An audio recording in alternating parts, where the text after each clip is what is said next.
Hi, this is Kevin. We're looking at Planet Zoo in franchise mode. We've got one we started up in the Temperate Zone, one with medium difficulty and sculpted landscape, so it's not all flat.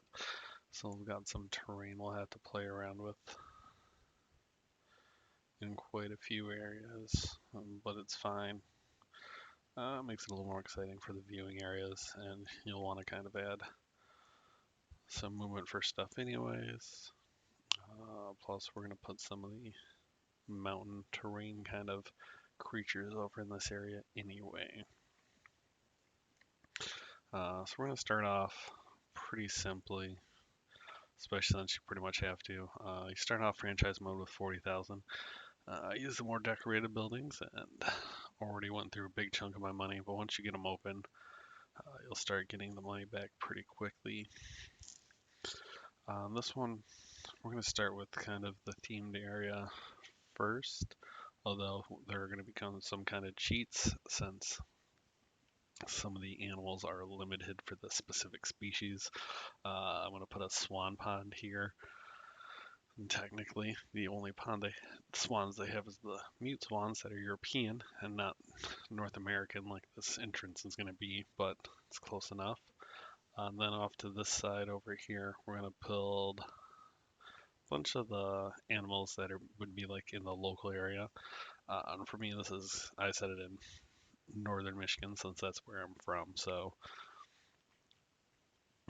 not really the most exciting animals, but badgers, beaver, raccoon, otter, deer, and then another animal will cheat out with Eurasian lynx just to be stand-in for the North American lynx, which is fine because real zoos do that too with some animals.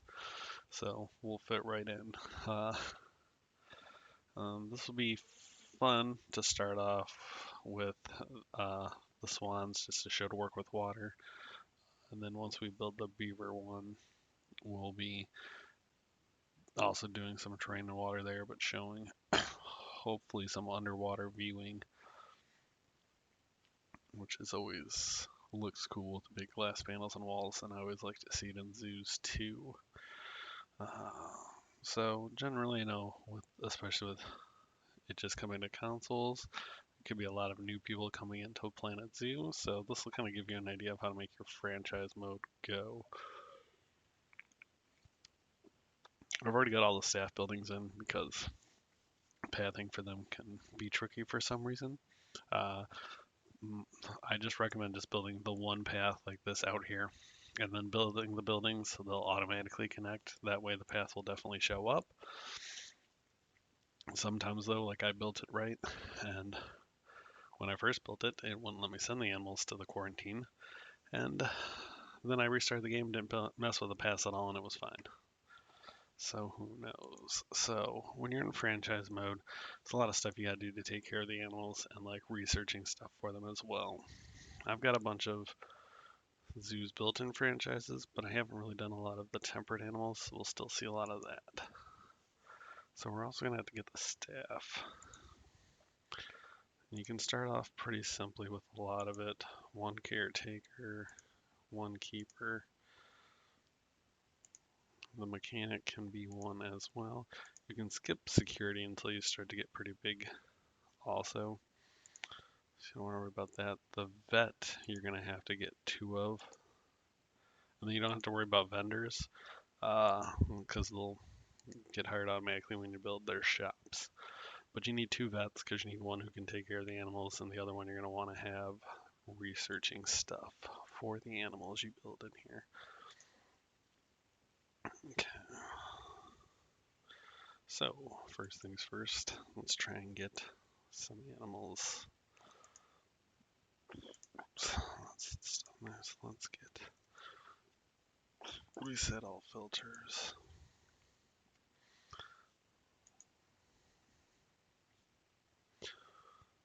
The swans have pretty low excitement, but they basically, God, they want a lot for these. I think we'll pass on the swans. and pass on building that because I'd like to get that done. But if they're not going to draw on that many people and it's going to be expensive to mess with the land and get them in there, we'll just wait a little bit until the zoo's a little more self-sustaining with cash. So let's build our path out here. I went with the wood paths because once we get to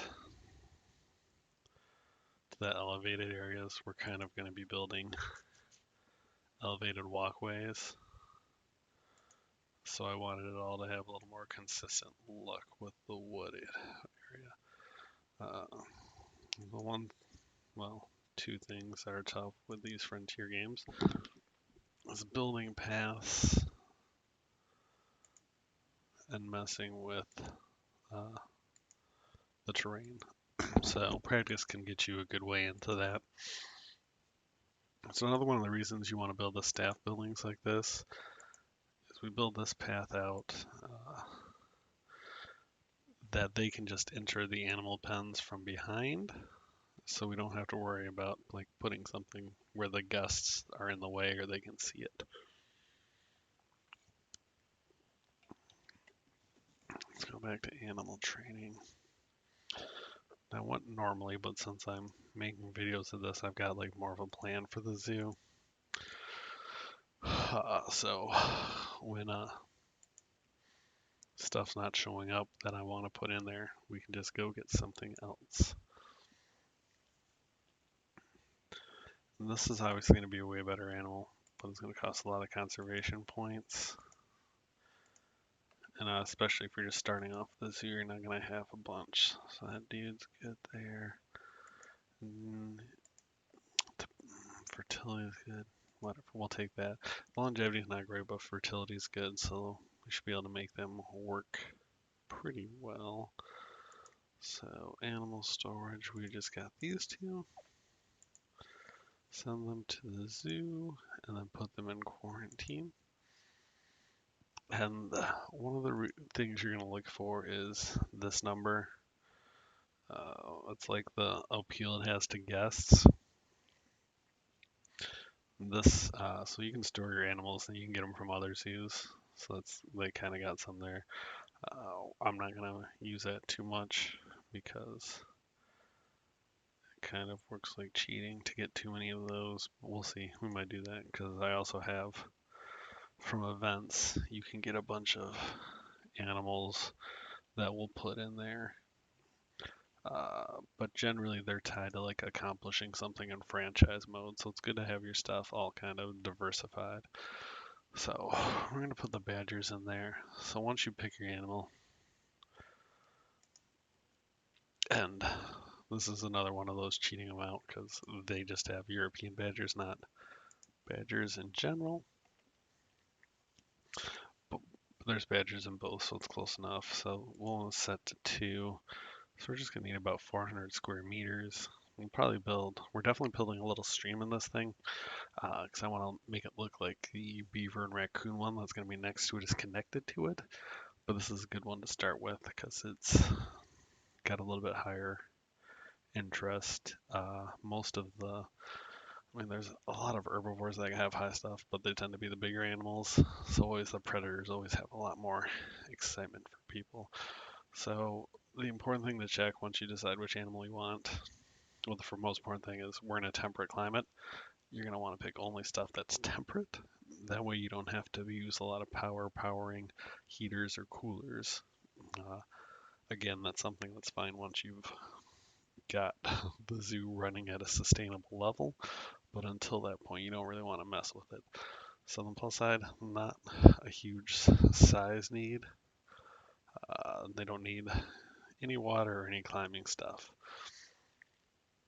And that's their temperature requirements. And then you want to look at the boundaries. So anything that's grade 2 and higher than 3.3 feet, so they can't get out. We're going to keep it simple to start with. We're not going to build anything that requires us to go any really special viewing areas. We might build a little in viewing area. Let's see. So the chain link fence is enough. We're not gonna go up really high. Oops.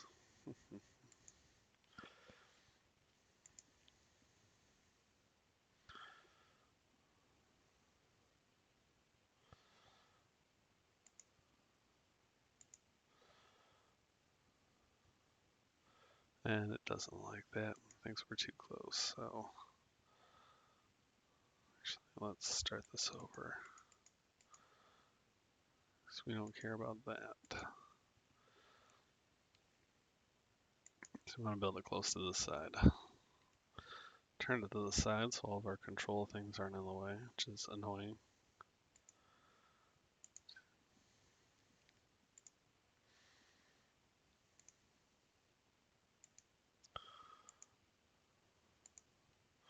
There's a lot of things I like about the Frontier games, but the controls can tend to be kind of finicky with them, which is a pain in the butt.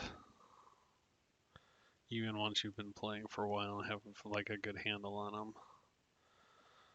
We're gonna stop this. I'll stop this fence real quick so we can mess with the terrain. I don't want to do a whole lot. It's just a smaller river. Oops, that's way too small. I guess this is good.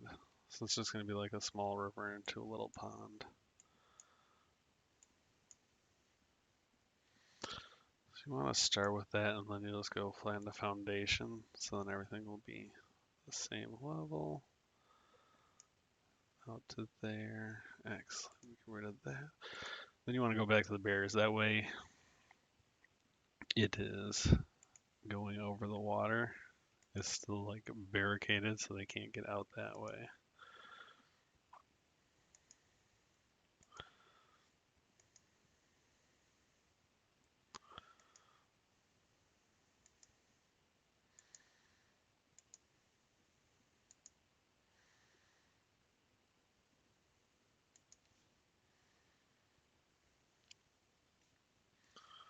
Oh my god, you say okay, so it's fighting going into this one. Let's undo this last one. Undo. There we go. Oh my god. This game can be, like I said, they tend to be really finicky. So we'll put the habitat gate back here. And then the caretakers are basically getting right into it. We're gonna mess more with this terrain for the next animal, or I don't know, the beavers when we do put them in, but let's go with terrain. Put the water in there.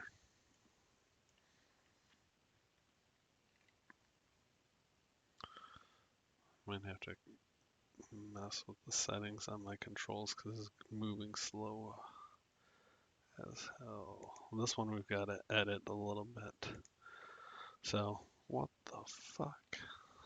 Okay, because it was down lower, because of that, we want to raise it up so that way it still stays flat and has a nice look to it. Okay, so that's the basic look. You can check this, 624 square meters, so that's way more than we need. So we're good there. So we'll hit play and get the time running a little bit. So then once the badgers get in there, we'll throw them in there and start to really see what they need. But to start with, you can type in the animal. Obvious. Okay. I figured they would have burrows. So we're going to want to make it over here. That way it's far enough away that that you know, they're not like right there with the people, but if they're sleeping, you can maybe catch a glimpse of them still in there. And then you see all these other enrichment stuff just to make them happy. And you kind of want to keep that more towards the front where the guests can see. But this should be a nice area in the back where we can build some hiding spots in case the animals get scared of all the people, which they probably will. And since we've got the water, let's go back to facilities. Oops. And then the stuff you want to keep hidden from the guests as much as you can. We want this one.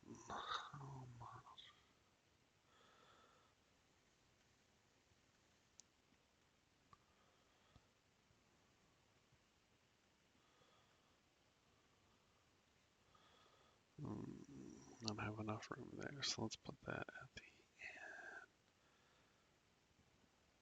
there. So that'll keep the water clean. And as long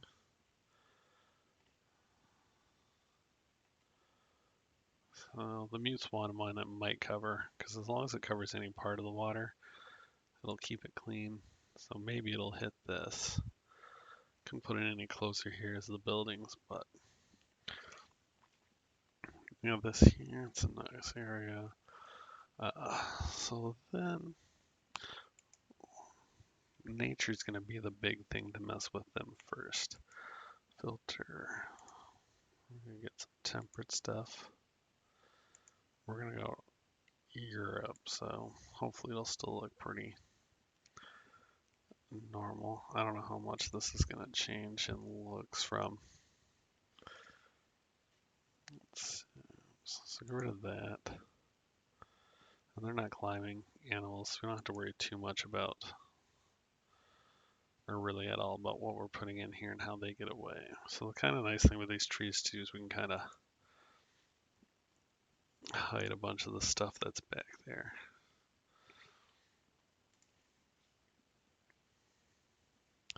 That's much smaller than I thought.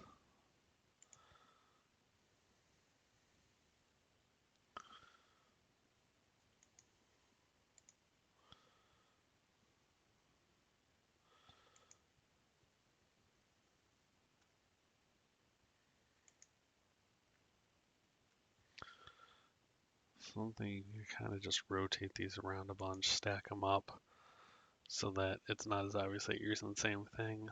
That'll give them a small little area to hide back there if people are too close. Our animals are ready to go. We did get some wolverines. That was my original plan, but they might need to be a little cooler.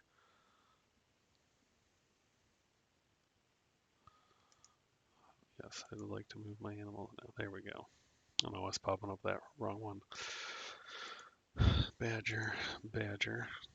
Click move. And we're going to dump them in here.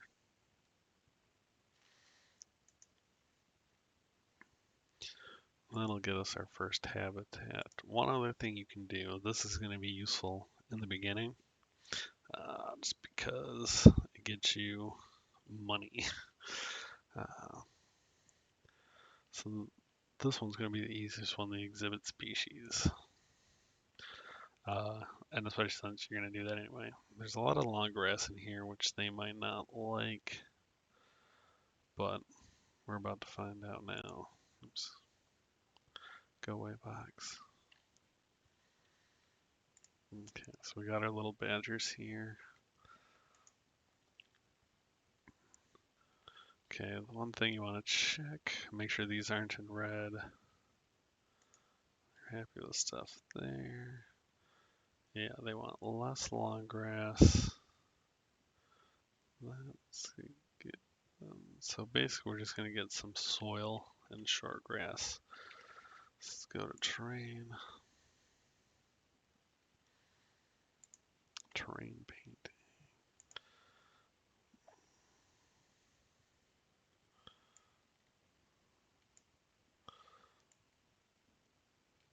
And the one nice thing about, like I said, I had a lot of extra land mass area. So a lot of that's lost now because of putting those rocks, the trees, the burrow. So it's good that we were over, so that way we're not gonna lose too much and we're still meeting the requirements for the animals. I think we can basically get rid of all the long grass. Yeah. So that's happy to them. So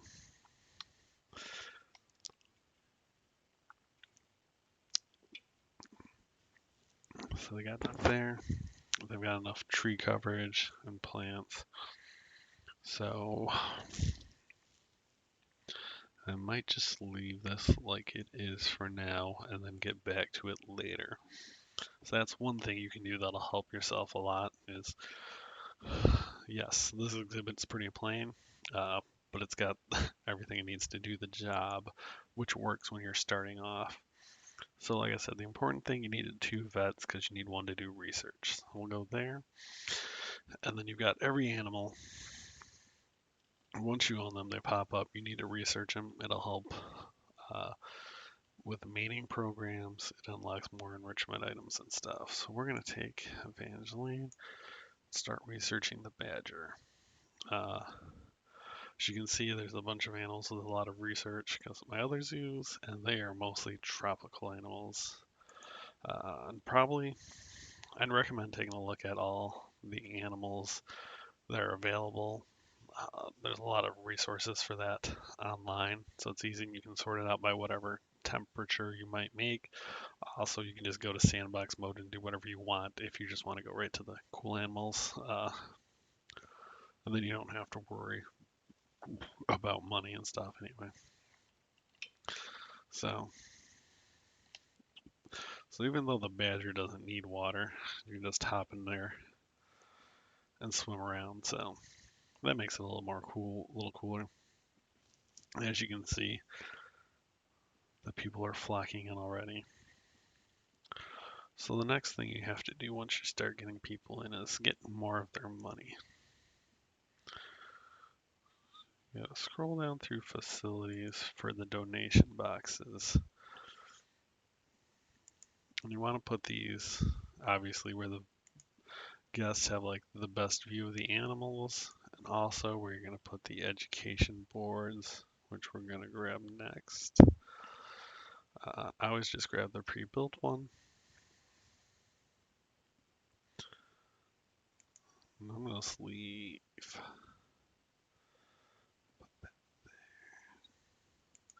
I'll leave that donation box with no board because it's right where they eat anyway, so that should help. So we'll make sure it just displays information about the animal. And that also helps like your zoo as an education one. This one doesn't have power. It is that far away from the starting thing. Okay.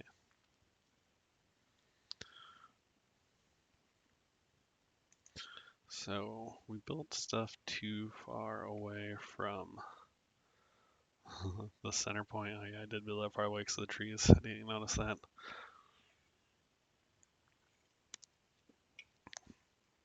So let's leave that for now.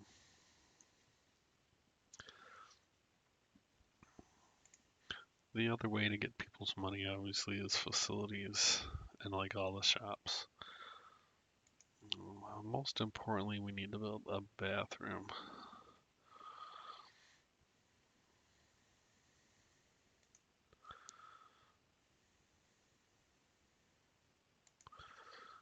We're going to go basic, which is this one. Another thing, we can dress this up later on. And I just like to do it always near an animal exhibit, just like in real life. I like it near an exhibit. That way, if you're waiting for somebody else in your party, you can go check out an animal. That one kind of is like Tampa Zoo is the one that's near me, or Zoo Tampa. So it's like that. They have one you can go look at. Well, one of them, it's right next to their African porcupine. The other one is near a tapir pit. That's right.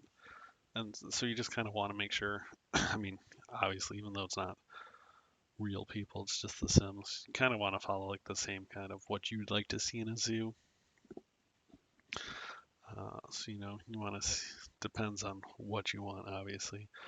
I like to see the exhibits that are definitely bigger than the animal needs, even and still having a good view for them, and then making sure that you're getting a good selection of animals.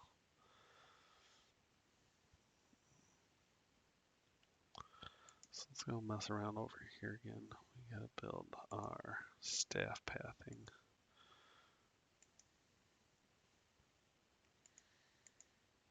Oops, I don't need that. Staff pathing doesn't need to be big. There's no crowds over here.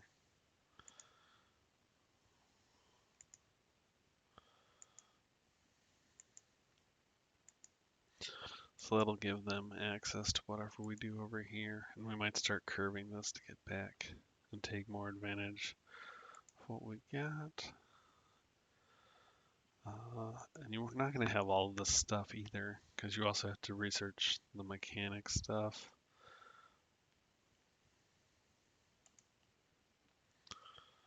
Let's build a transformer here. I don't think it's going to get me any power. Okay, the solar panel will work. That way we're still like being environmentally conscious.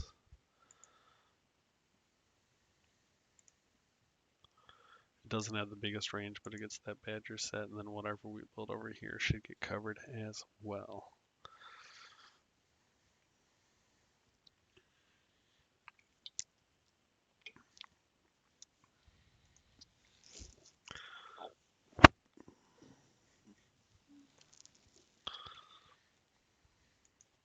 Let's see, I don't want to spend money I don't have, so we're going to pause it again, and then we're going to work on a Wolverine exhibit next time when we come back.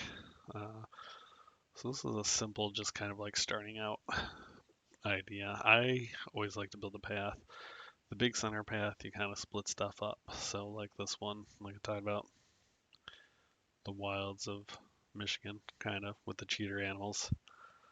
We're going to go over here, and we're going to get a lot more of the hoofed animals, wolves, or I'm sorry, wolves, moose, bison, pronghorn antelopes, and then a bunch of like European ones that they have in some of the DLCs. Boom.